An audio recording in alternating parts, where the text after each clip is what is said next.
Hey, I'm Malibu Boats team rider Brian Grubb, and now you're ready to wake surf. So you're getting up every time behind the boat, you're going with the rope, but now it's time to do it without the rope. What you want to do is you want to go all the way out to the end of the rope so you have a little bit of line tension, and then slowly just put pressure onto your front foot so your board will start picking up speed and you'll be generating a little bit of slack in the rope. And once you do that, that's when you want to throw the rope. And instead of trying to throw the handle all the way into the boat at first, just kind of toss it over the rooster tail and it's going to stay on that side and be away from you. Someone in the boat could actually pull it in and get it out of the way too if you have an extra person in the boat. But then once you're going, you're going to be unassisted. You're just going to be relying on your board to get speed and to stay in the wave.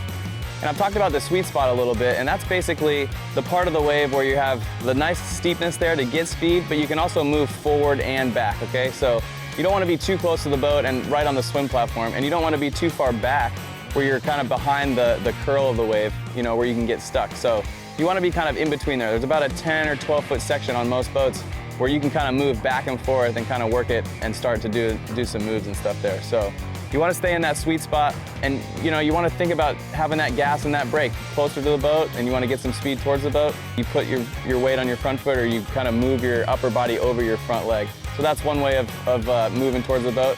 And once you start feeling comfortable with that, you can kind of just start to carve up and down the face a little bit. Try to get a little bit of a surf move going, you know?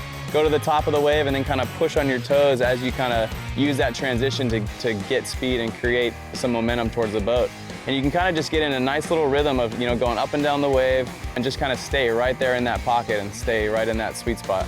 And then from there, that's kind of where like all the moves start, and once you kind of be able to, you can work the pocket from the back to the front. You can start doing some carves, you can start doing, you know, some little sprays and stuff, and really just kind of feel it out, you know, depending on if you're riding a skim style or a surf style board. So it's just gonna take some time. Wake surfing, just like anything else, is all about the feeling, you know, and everyone kind of has a different one. So hopefully you can kind of feel comfortable really quick out there.